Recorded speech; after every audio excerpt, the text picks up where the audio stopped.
Brooklyn first. He's a nationalist hardliner on illegal immigration issues and considered one of the foremost visionary and strategic thinkers in the movement.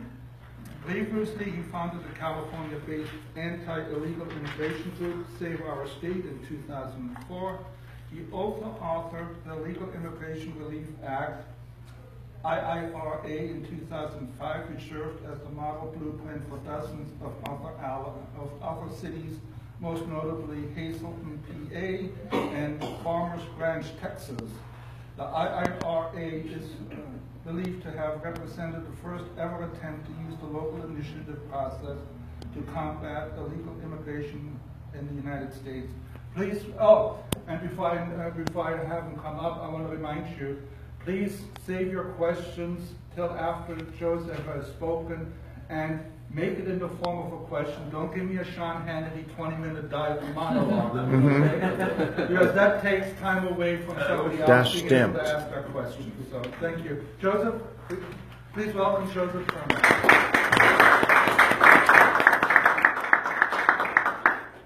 Well, thank you for having me. I'm not really quite sure how to proceed or whatnot. How much time do I have roughly?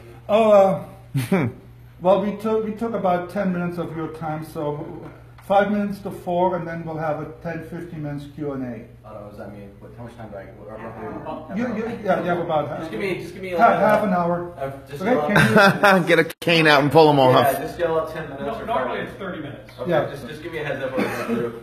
So, my name is Joseph Turner. I founded a group called American Children First back in April of this year, after being out of activism for about a decade or so. Back in 2004, I started a group called Save Our State, which was just essentially focused on illegal immigration issues. And I ran that until 2007, where then I subsequently started working for a group called the Federation for American Immigration Reform. As was mentioned in the introduction, well, first of all, I'm a USC graduate. Are there any USC alums or fans here? What about those Trojans? We had a good night, right? UCLA. Although I don't think Darnold's ready for prime time just yet, so he should come back here.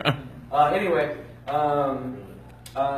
basically I got involved in illegal immigration activism back in 1994, believe it or not. I was a Republican page back in the summer of 1994. It's when I first started becoming aware of politics. It was back during the Clinton presidency. And I was one of 12 or 14 Republican pages back in the summer of 1994 because we were in the minority. If you remember, we didn't become the majority until November of 94, or take effect until, I guess, January of 2005, actually, or 1995. But anyway, I've been involved in illegal immigration issues and passionate about being a nationalist since way back then. And that's just because I have a very simple premise. I believe that the United States is a beacon of salvation for mankind, and that the demise of this country represents the demise of mankind. And so I'm a big adherent to Western civilization and American nationalism and what have you. And it's kind of funny because that word's kind of gotten a scary connotation lately, right, with the last couple of years with alt-right or Trump or whatever. I mean, this whole notion that being a nationalist and loving your country and whatnot is somehow dangerous or hate speech or something is just completely ludicrous. No, I'm very unabashedly pro-American nationalist. If you come to my country, that's fine. Do it the legal way, right? And we can talk more about that as well. But if you're going to come to my country, don't spend your time and energy trying to turn my country into the country you left, right? I didn't leave my country to go to your country. You left your country to come to mine. So I'm happy with my country that it was before you got here. If you're not happy with it, please pack your bags and go back. You know, it's a very simple concept. And that's what I find very frustrating about the identity politics we see, the supposedly diversity or multiculturalism that we see in this country. I'm not a multiculturalist, I'm an American culturalist. That obviously means that we have some issues, right? Because we see things going on with our education system, especially the higher learning and academia and whatnot. People talk about Washington, D.C. being a swamp or what have you. And in fact, I would say that the real swamp is academia and that we need to drain that swamp. But here's the deal. We live in California, right? And California is pretty bleak right now if you're a conservative or a Republican or you're an American nationalist, right? So I saw a chart back that was talking about Republican registration in the state, right? Because I think, if you want to know where we're at now, I think we're at 26%. Does that sound about right? 26% statewide, right? I think Orange County alone only has a 3% edge of Republicans and Democrats, believe it or not. I think that's the last I saw. Riverside County has gone blue. San Bernardino County has gone blue. It's pretty scary, right? So what do? I saw a chart that showed Republican registration from like 1998 or whatnot to now. And the registration went like this, basically. But there was one period of time where Republican registration went up. Does anyone know when Republican registration went up in the state, going back to 1998? There's been one period of time. 2005-6, like with Schwarzenhouse people? Anyone else have a guess? Not saying you're wrong, just say there's anyone else a guess. Right. Last 20 years, there's only been one time where Republican registration has gone up or had a positive uptick. 2001. Why? We recalled our Democrat governor. Republican Party stood up. Democrat. Yeah, Republican Party stood up and said, "Hey, we're tired of taxes, right? We're going to want the car tax, right?" And then so what happens, right? We've had one period of time where Republicans basically toed the line on taxes, and we had registration go up. And then what happens in July of this year? Anyone know what happened in July of this year? Cap and trade. Cap and trade, right? Cap and trade. We had the scumbags, like led by Chad Mays, who I used to work with when I was working for a member of the San Diego County Board of Supervisors. These scumbag Republicans go up and vote for the cap and trade bill, which is the largest gas tax increase in American history, right? We had 7 on the Assembly side and we had Berry Hill in the Senate. And they vote for cap and trade, right? This was after 2 months after the Jerry Brown muscled through the gas tax increase that just took effect in November 1st, right? And it's just like, what is going on with this party? What's the point? You know, it's very frustrating. And I don't know, you think they'd learn, right? Apparently the Republican mantra right now on the state leaders is, you're gonna be Democrat-like, right? We're just gonna be a Democrat-like party. Everything we stand for, Republicans, we can't talk about it. It's too toxic. It's too divisive. It's too extreme. You know, I am by definition an extremist Republican, right? And by California standards now, right? I believe in borders. I believe in opposing illegal immigration and what have you. And it's just like, what are Republican candidates supposed to run on or talk about anymore? You can't talk about immigration. You can't talk about abortion if you're into that issue in California. You can't. I mean, geez. Back in May of this year, we had the Republican Party, the Republican GOP Assembly Twitter account, right, led by Chad Mays at the time, put out a tweet praising Harvey Milk, a serial child rapist, and calling him a hero simply because he was the first elected homosexual politician in California, right? And you have it's perversion. I mean, the guy was a 30-something-year-old who plied teenage boys with alcohol and drugs and shelter and whatnot, and deal then, with it. had sex acts with them. Whether or not they were consensual, well, age of consent is not 16 in California; it's 18. But be that as it may, you have even the Republican Party calling Harvey Milk a hero. So you can't run on immigration, you can't run on abortion, gun control. Does anyone talk about guns anymore in California for a Republican? You can't talk about, does anyone talk about school choice anymore? What does it mean to be a California Republican? I'm not even sure anymore, but I used to think that for damn sure, one thing I did know was you oppose taxes and expanding government, but that's not even the case anymore. So I'm not sure what we're supposed to do, honestly. I'm not trying to start this whole thing off by being very negative or down, but it's very frustrating. People say, oh, you're just a far-right extremist. Well, I don't think standing up for the middle class by opposing gas taxes and idiot climate control thing. I mean, it boggles my mind how many times I've seen just recently, right? We had an El Nino was supposed to happen, right? Our brilliant weather scientists couldn't even forecast El Nino a year in advance. I don't know how many times I gotta watch the weather that tells me 10 days from now it's gonna rain when it doesn't, or vice versa. But yet we're supposed to know thousands and thousands of years ago with absolute certainty what the temperature was, right? Without question, climate changes. We all understand that. The question is, does human beings really cause climate change, or what role do we play in that, and how significant is that? And the other thing is, I'm pretty sure that no matter what role we play, California is not going to tackle its problem on its own, while China's, polluting the air with its billion people, and India's doing what it's doing, et cetera, et cetera.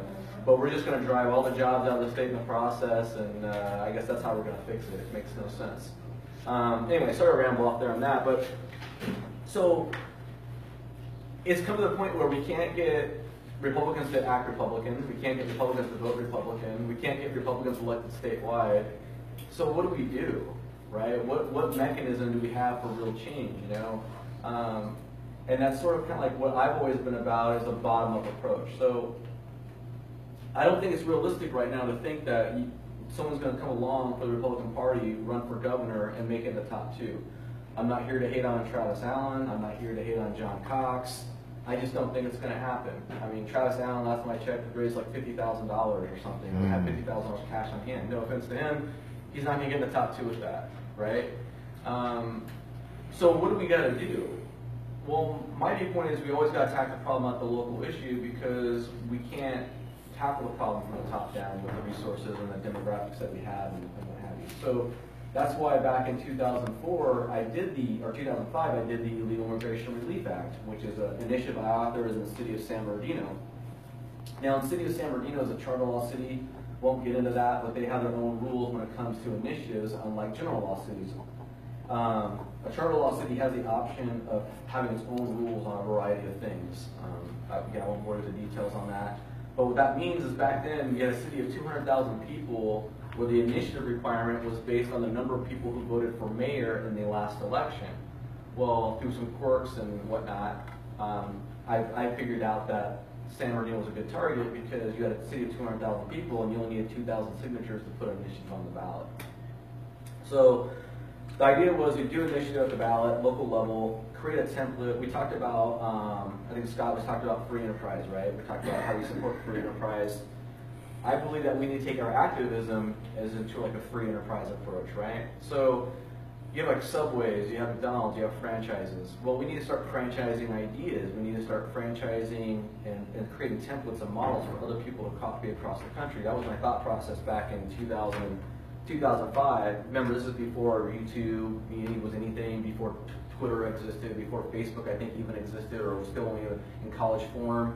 There was no such thing as social media virality, really, back then. It was just internet, and we had obviously a very vicious media that was opposed to us, right? We didn't have a way of breaking through the liberal media like we do now. So the thought process, how do we create some sort of model or template that can be copied?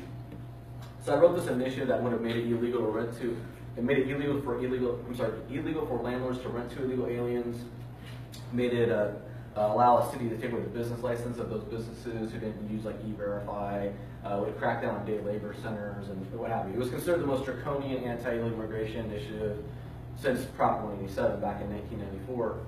Now, long story short is, I went and got the signatures, I qualified it, the city clerk gave me a number, I got the signatures, and then what happened was there was an election in an intervening period of time for mayor during my signature gathering process, right? So I started gathering signatures in November, the election for mayor was in March, and the liberals who opposed me filed a lawsuit basically saying that the city clerk should have gave me an updated number.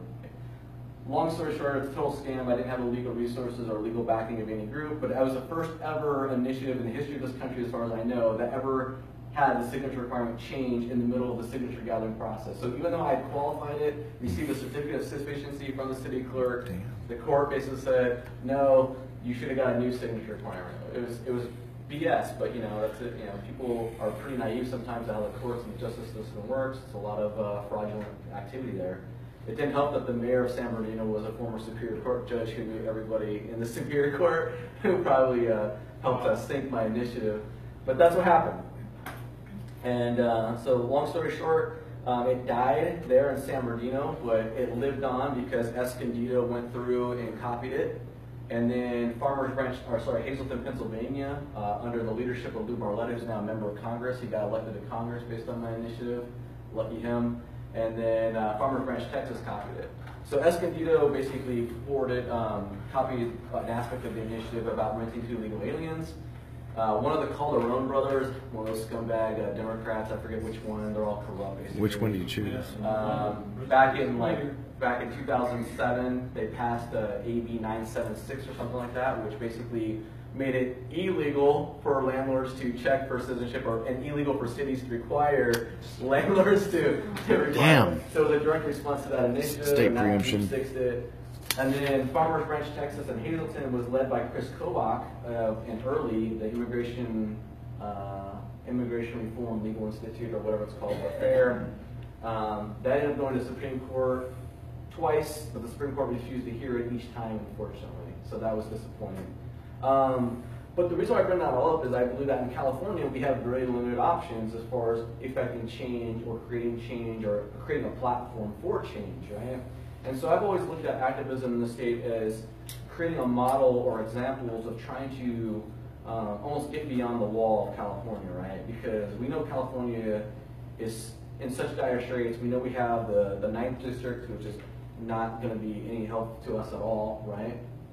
So what do we got to do as activists to somehow throw a flag, advance some ideas, and maybe hopefully get them copied in other places? And that's why I've looked at things, because people say, "Oh, Joe, you should run for this," or I am not running for anything and getting elected to anything. I can't get elected to anything. If people have a very naive understanding of how campaigns work. I used to work for a state legislator by the name of Ray Haynes. He was an assemblyman back in 2005 and 6. He was one of the most conservative members of the legislature in modern times. I used to work for a member of the San Bernardino County Board of Supervisors. And like I said, you can't just run for office and get elected. I mean, right? I mean, most of us understand that. It's like people, I think a lot of people are too naive to understand how that even works. I'm not running for governor. I'm not running for anything. 15 minutes. Okay.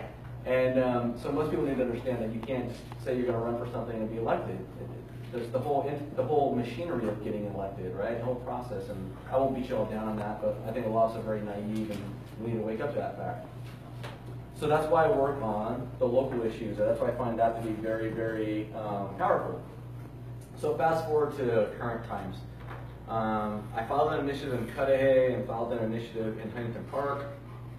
Cudahy's had a little bit of some hiccups, but Huntington Park is moving along. Yes. And basically, the initiative I filed was using Prop 218 to go after the funding of sanctuary cities. Right? Yes. So in California, we have an initiative process where if you qualify an initiative, it can get on the ballot with, in simple terms, you need 10% of the total registered voter population to sign your initiative to get it on the ballot, right? So in Torrance, you need roughly 9,000 signatures to get a city initiative on the ballot for Torrance. You guys understand that? Everyone follow that?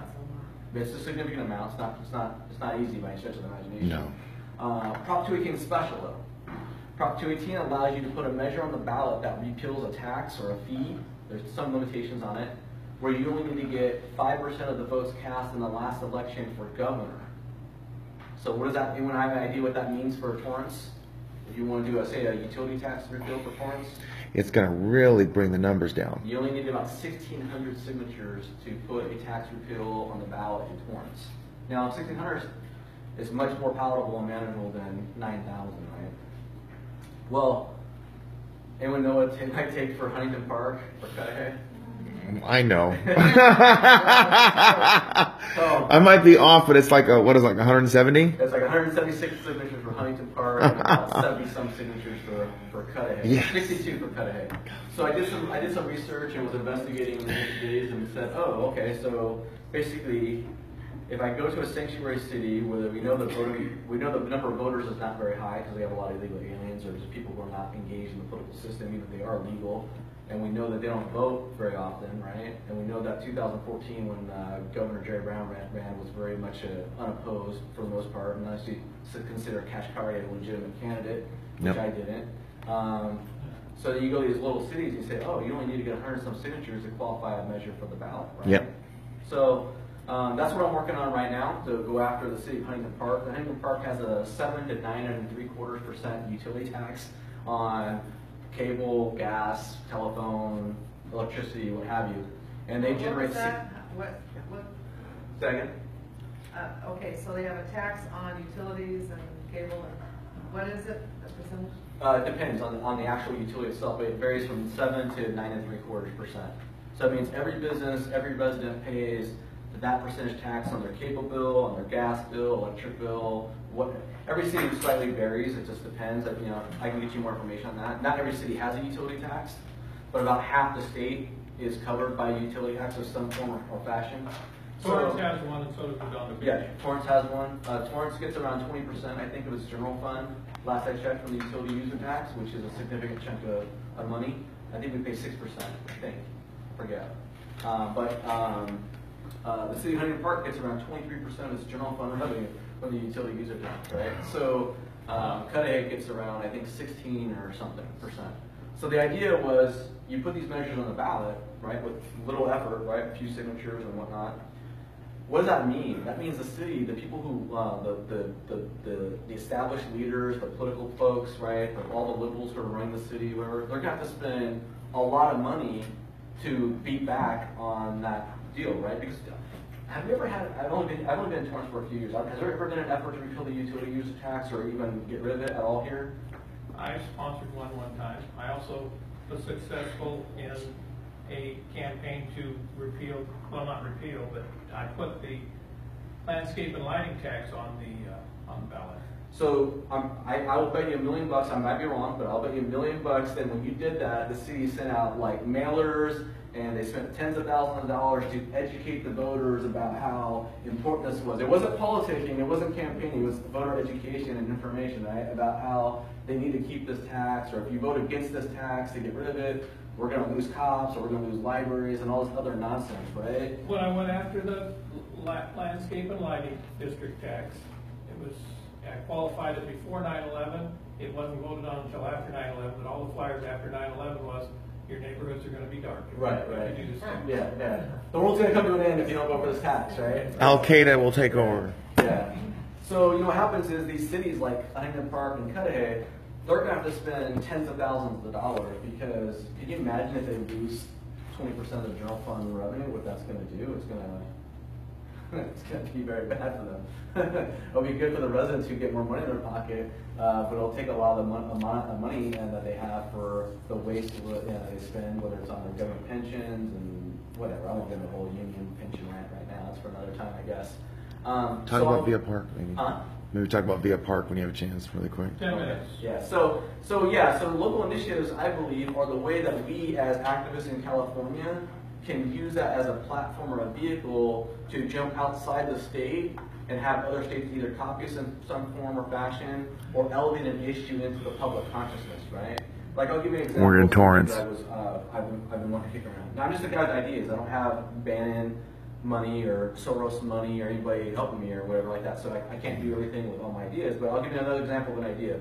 Is anyone familiar with the Orange Coast Community College professor who was talking about Trump and criticizing Trump and calling him a terrorist or something right after he got elected? And does anyone remember how Sean Steele and others were kind of helping them out? Does anyone remember that story at all? Raise your hand. Raise your College Republicans? Say that again. He was helping the college Republicans. Well, yeah. Does anyone remember how there was a student at Orange Coast Community College? You recorded the teacher, right? Yeah. And then they wanted to expel the student because you're not allowed to record the professors, right? So state law says that students are not allowed to record professors unless they have their permission, right? Think how crazy that is. Right? Totalitarian. Why do you think that is? So I think that's because they don't want teachers to be caught on tape doing something. It's union protecting them from doing, not even necessarily just from propaganda, but just from bad behavior and being fired and whatever, right? It's an employee protection mechanism. It sure is definitely not a mechanism to provide better education or learning for our students, right? Yeah. So one of the thought processes I had would be, wouldn't it be great? Now I got to clarify something. I'm a nationalist first and a conservative second, right? So what that means by that is I'm looking to do things that I think are better, that are best for the country first, and that's not always a conservative tactic. And let me give you an idea of what I mean by that. Since we have very limited ways of tackling, like, say, this propaganda indoctrination machine in our academia, something I would love to see, if I had the means to do it, would be to go down to, say, Orange Coast Community College District or whatever, and work on a bond initiative, right? A bond to modernize our education system and make it more affordable and, more accessible by the masses, right? What do I mean by that? Well, if my premise is that I want to record these professors and expose the indoctrination and the propaganda that's taking place, right? And how they're basically polluting the minds of our young people. Well, one way to do that would be to ensure that every class is recorded, right? Like online learning or whatnot. And we basically keep an archive, or we have a database essentially of all these professors as they're teaching. They're being watched with a camera, right? Now, if I'm saying I want to do that under the guise of modernizing access, Bernie Sanders was talking about free college for everybody, right? Well, why not provide free education to the masses in Orange County by allowing everyone to basically see what teachers are teaching, right? And self-teach themselves, self-learn, and what's going on, right? Now, I'll tell you this, as somebody who graduated from USC with a degree in business and somebody who has a master's, I think degrees are pretty much worthless. I don't think there's really all that much to them or all that much value in the grand scheme of things, right? Give me a break. We're going to listen to some professor who's at Orange Coast Community College lecturing out of a book and just reading off of some PowerPoint slides that they probably put up 10 years ago and they've only changed or tweaked a couple times, with a new book that comes out or what have you. I don't think there's really anything special going on in our higher institutions of higher learning, right? So we can't mandate videotaping in classrooms, right? Because that's state law. So how do we get around state law?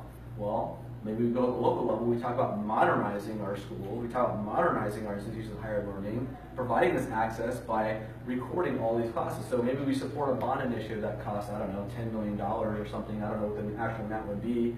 I've never delved into that aggressively. And say, hey, ask the voters to support modernizing our JCs so we can provide access to higher learning to our working single parents and whatnot who can't afford to go to school or don't have the ability to go to school or need to learn on their own time. And in the process of doing that, we're recording all the professors at these liberal schools and what they're teaching our kids. And what do you think happens once we have all these videos, these cameras that are recording professors as they're teaching? Do you think they're going to still be talking about the same liberal stuff and talking points that they're giving out? Do you think that the people who are voting on, how great teachers are and our schools, our professors are so important, do you think they're going to be thinking the same thing when they realize that the teachers are just reading right out of a book and not really doing anything that significant at all?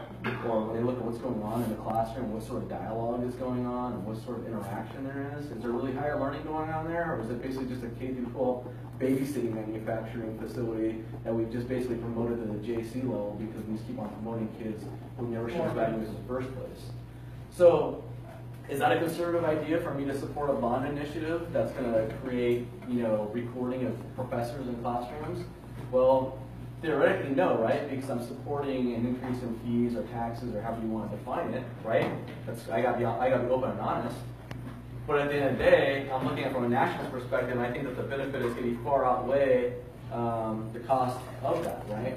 Now, what happens is the proponents of a bond initiative who want to basically film these teachers in our California JC system, when that starts getting traction, do you think that possibly other states, like red states, like maybe Kansas, or Oklahoma, or Tennessee, or whatnot, do you think that they might actually see that and say, hey, maybe we should mandate from the state down recording or videotaping our classrooms and modernizing our institutions of higher learning so we can start maybe draining the swamp of liberal academia? I don't know, just one type of idea. So I know we're getting out of time, so I'll just wrap it up with that. I think, ultimately speaking, we as Republicans or conservatives or whatever you want to identify yourself as, we need to start looking at things that we can do at the local level to effectuate real change. And how do we sort of use that as a launch pad to spread sort of a warning of like California across the country, right? Because I believe we punch the wall of California, right? Like if I was a Kansas legislator or Oklahoma legislator, I'd probably be, and I was like far right guy over there, and I'm trying to get some headlines or create some sort of like, earn media for myself. I'd probably talk about how I would put a tax on anybody who moved from California into my state, even though it's illegal. And I'd say, I'm going to charge you $10,000 just to move to my state, right? Because I'm tired of Californians especially all the liberals who want to ruin California, and then when it gets bad, they want to go jump to another state and act like they're not the problem. And I'll end with one quick note. So I grew up in the Inland Empire. Does anyone know what Moreno Valley is, or Riverside, or whatever, right? So Moreno Valley was like the huge like suburb that was like booming in the 80s, right? And what happened was everyone moved out from LA, right? And said, oh, we're so tired of LA and all the trash and all the gangs and whatever, right? And then all the people from LA move out to Moreno Valley and they bring their kids who are in the gangs and whatnot. And they create the gangs and they create the whole stuff in Moreno Valley, and you just sort of create the whole problem. Well, I think that's what we're doing. I mean, and then the final thing is, hey, immigration's the big issue, right? Texas is going to go blue in a couple of generations, or if not sooner if we don't do anything, right? We're never going to win a presidential election if we don't crack down on illegal immigration and start moving people from this country who shouldn't be here into chain migration, get rid of the whole anchor baby, citizenship and all that stuff. So, birthright citizenship. So, I will end with that. That's sort of it. I don't know if there's any questions, but that's sort of it in a nutshell. Yes, sir. Yeah. Would you know anything about illegal immigration employment at, for example, Los Angeles County Department of Children and Family Services? Well, I know if the Department of Children and Family Services are employing illegal aliens. Yeah. I would not personally know anything about that. I think that'd be a good idea to really understand where these employment havens are. But what are you even basing that on? Have you heard that they are employing illegal aliens within the county? Or I'm not sure. All I know is there's a lot of really bad behavior there, okay. Particularly with sex abuse with the children there. Right. They're almost sexually re-educated there, and so you hear a lot of people, they don't like dealing with foster kids and children that are supervised by Department of Children and Family Services, because they don't want to have to deal with all the nonsense that's been installed into the children. So it's a perfect place to hide illegal immigration and to employ illegal immigrants. I can't speak to that. I've never. This is the first I've ever heard of anything like that. Yeah. I would find it. I don't want to say unlikely, but I don't even know how the county would be able to employ illegal aliens. There's some sort of program like DACA or something. Yeah. Well, theoretically through DACA, I guess they could possibly be something along that lines with DACA with the, there's that. But I mean, in terms of just straight this employing illegal aliens, I don't know anything about They that. have to have social security numbers. Yeah. Sorry. Helen? Kevin De Leon has them. DCFS does not employ illegal aliens, but they do service children that are killed. Oh, sure. Yeah, absolutely. Because someone's being abused, you're not going to say, oh, well, you're not supposed to be here, so go ahead and get beaten up. No, yeah. There's a lot of people don't understand too. There's a lot of government benefits that are provided to illegal aliens because they don't actually check for citizenship or anything like that. That's right. That is true. Yeah. Two things. One, I think that the communities need to be re-educated. We have a lot of communities that are Spanish speaking only. Right. And they're going to go by verbal information. And I'm Spanish speaking as well. So, and they're going to teach each other about what's going on verbally and not necessarily read about it or educate themselves on it. And I don't think we're reaching that community. I know Arthur's being cutting me pretty hard, but we're not reaching those people, and they're going by what they're being told. And then within that structure, we have a lot of illegals voting as well, right? Yeah, I think. Well, I don't know. I know I'm not going to get into voter fraud because I'm not really that well versed on the subject. I think there is some voter fraud issues. I just don't know to what degree that. Oh, yes, there is. Yes. But I mean, I was a volunteer poll watcher for a city election this couple weeks ago on November 7th, right? And it just bothers me. I was at a high school, right? It was actually San Marino High School. It was for San Marino City Council election. And I'm at San Marino High School, very wealthy area, right? And I'm thinking, you know what? It is more difficult for a student at San Marino High School to get in and take the test because they want to ensure SAT test takers are legitimate, not fraudulent, right? Because it's such a huge thing, right? It is more difficult to get in for a person to fraudulently take somebody else's SAT test than it is for them to vote for somebody else in the school election or for a city council election. You don't have to show ID. All you gotta do is say, my name is boom and I live here. And heck, all you gotta do is say, this is my name, and they'll say, do you live at this address? And I'm supposed to do that. I mean, it's so easy to vote, right? It's ridiculous. But there is a lot of truth to the whole Spanish community or Hispanic community being verbal and whatnot, right? there's a lot of reasons for that. And I think one of the problems that the Republican Party has as a whole is how do we reach out to that group and do outreach? Well, that's number two that I wanted to mention. One of the ideas that I have is it has nothing to do with creating any bills or anything. I need a few people to help me put together a list of all the people in California, especially Southern California, that are running. Because there are going to be areas and cities and pockets where these individuals have no support, no help whatsoever. We have enough force here that we can then, email, text, call individuals, and say this individual in this part of, let's just say Cudahy, for example, if they didn't have support, which we know it's the opposite. Then we would then put some action and activity and energy over to that section. Well, here's what's going to happen, right? So when people are running for election, there's two things that you have to keep in mind, right? There's the informal announcing period, like for example, Travis Allen, John Cox, they're running for governor, right? They've announced that they're running for governor, but there isn't an actual filing period that opens up for that, I think, until February. Right? So, and they might not actually run, but for all intents and purposes, they're going to run, right? So you have the informal announcement period, which is any time between now and the actual filing period opens. And then when the filing period opens and closes, which is about a month long, usually speaking, right? Once that filing period closes, you can go to every county registrar of voters and get something called a candidates list. It'll give you a list of every candidate that has met the requirements to run for local office or state office or whatnot in that jurisdiction. So that's the easiest way you'd want to go get all those names. I forget the exact name, but it's any county is going to have it. They're going to have a list of all the candidates that are running, and you can use that. And a lot of times, like they'll have the name of the candidate as well as like their website or their email or phone number, depending on the candidate. We're trying to unseat Maxine Waters. Right. And we've got a couple of people in there that, a couple of them that are pretty strong. But not strong enough to unseat her. If we don't believe in what we're talking about, if we don't put the energy behind what it is that we believe in, she'll wash it out again. She's got a lot of money. This is where I kind of like am going to be, maybe some people are going to be unhappy to hear me say this or because I'm not a bullshitter, right? I just don't bullshit people. We're not going to win Maxine Waters' seat. It's not going to happen. I'm sorry. It's nothing against anybody running. It's just, you got to understand the realities of the situation with money and the votes and the registration. Maxine Waters could die, right? The filing period could open and close. She could die, and whether Omar is running or Edward or anybody else, whatever, right? They're not going to win. And the more people are going to vote for her just by the deed. The only way someone's going to win, possibly, is if a Republican runs to the Democrat. That's the only way it's going to happen. But it's the educating of, in that process, even if we don't win that seat, how many people do you gain along the way for the Republican Party? People who are wishy-washy, apathetic, not knowing what direction to go in, because we don't have a strong enough voice. We're not stepping up. Again, I'm not trying to alienate anybody here who supports anybody in Maxine Waters. I think that's a great thing, and by all means, go do it. I just don't think that's a very efficient use or allocation of resources from my perspective.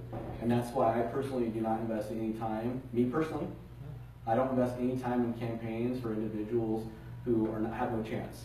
Again, I'm going to say this right now, and this is going to alienate people. Travis Allen, I'm not knocking on the door for Travis Allen. I'm not walking a precinct. It doesn't nothing to do with him as a person or as a candidate. Nothing. John Cox, I'm not wasting my time because I think it's a waste. If you don't, then by all means, then go for it. But I just have to be 100% real with you as far as what my perspective is and looking at my years of experience working in politics. I only want to invest my time and energy in places that I think have a realistic opportunity to create dividends or add value. And I don't think that's going to add value for me. Yeah. What about Ted Lieu? Ted Lieu? Yes, Ted Lieu. Ted Lieu for Congress? Yeah, like a Dr. Ken Rice. Who's gonna run against him and beat him? Dr. Ken Rice. Yeah, Dr. Ken Rice. Ted Lieu. Any hope for your personal? In your opinion? Looking at, if you look at registration, if you look at all the things that are happening, I don't see that happening. I just don't. Well, let me ask this then. Again, I'm not saying don't do it. I'm just giving you my own personal opinion. It is very hard to unseat a member of Congress. They're there for a right. What percentage of incumbents win re-election every year? Like a 90% minimum. Over 90-some%, right? Over 90-some% of members of Congress win re-election every year or every cycle, right?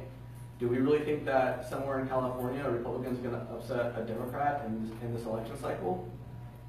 In this climate, where you had Trump underperformed even by historical standards of registration, right? In this environment in California. I like Trump. I think Trump's great. Don't necessarily think that he's going to be beneficial as far as helping us get congressional seats in California. Personally, again, that's just my looking at it from a political science perspective.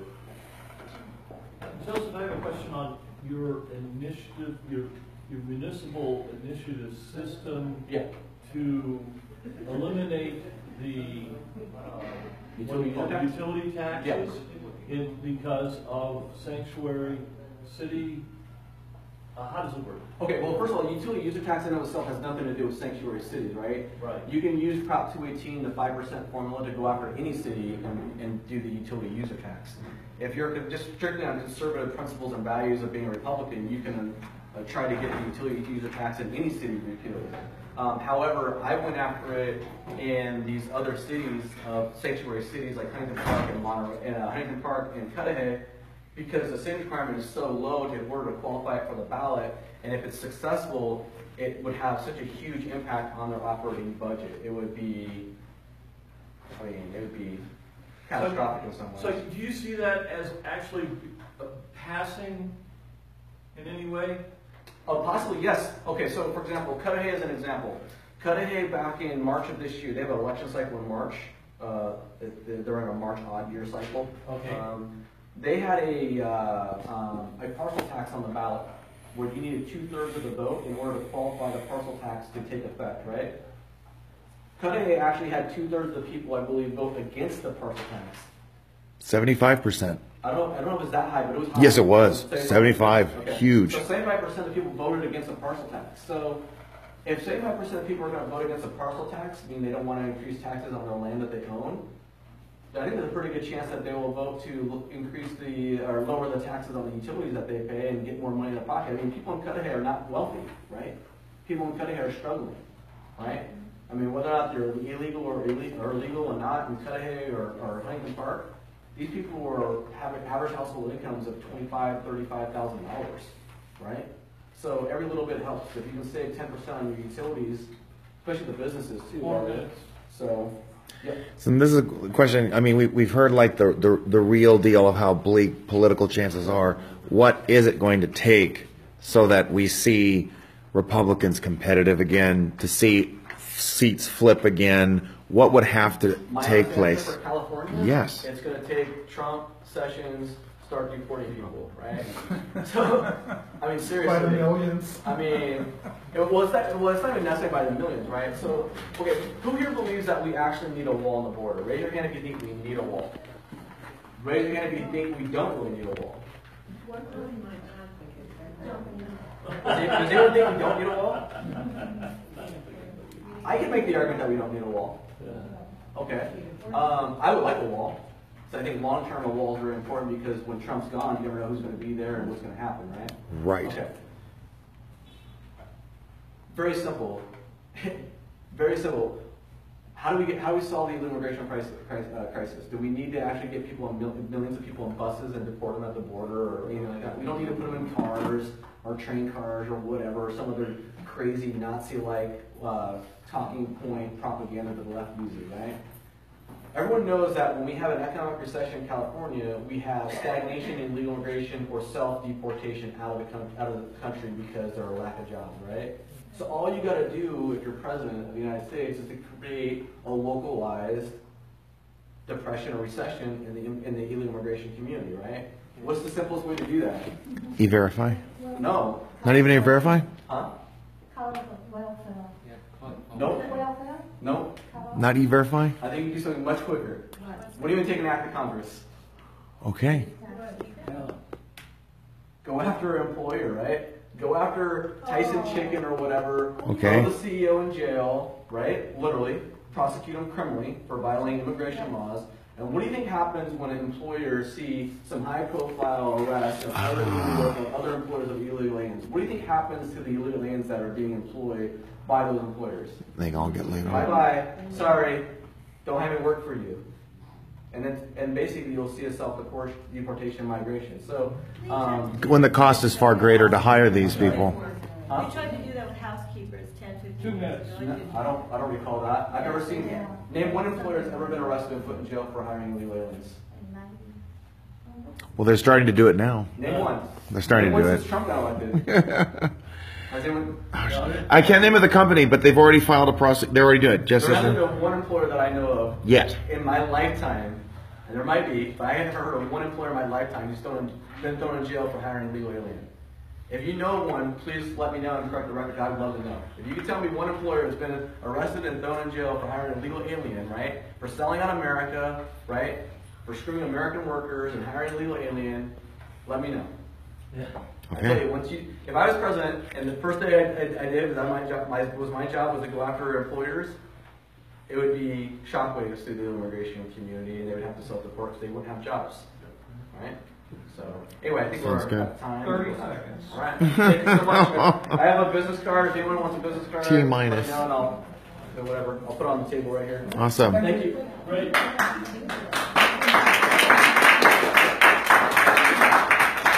He did a great job, didn't he? Thank you, Joseph. A lot of great Just to ideas. A follow lot of up things on that what I he work with the talked guy, and there's still things I don't know. I know Rick It was really Marshall good. and I have had numerous phone calls about